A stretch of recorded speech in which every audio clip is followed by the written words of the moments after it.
Maharashtra bulletin, आपला महाराष्ट्र, आपली बातमी. नाशिकची ओळख आणि पर्यटकांचे मुख्य आकर्षण पांडवलेणीच्या पायथ्याशी असलेल्या दादासाहेब फाळके स्मारकाचा कायापालट होत आहे. गेल्या काही काळापासून प्रतीक्षित असलेले स्मारक नूतनीकरण आणि सुशोभीकरणानंतर एका नव्या आणि देखण्या रूपात पर्यटकांच्या सेवेसाठी सज्ज होत आहे. नाशिक मुंबई महामार्गावर ऐतिहासिक पांडवलेणीच्या पायथ्याशी सुमारे 29 एकरच्या विस्तीर्ण जागेत दादासाहेब फाळके स्मारक पसरलेले आहे.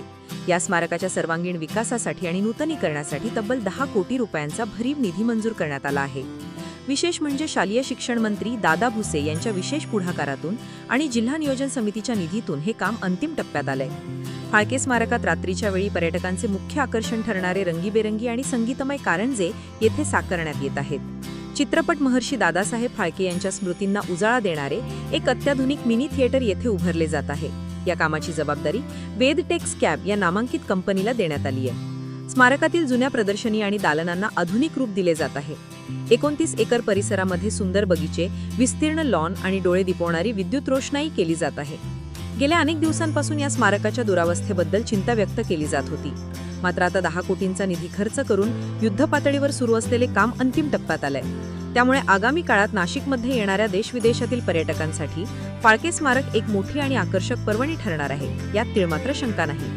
महाराष्ट्र बुलेटिनसाठी विजय बागुल, नाशिक. महाराष्ट्र बुलेटिन, आपला महाराष्ट्र, आपली बातमी.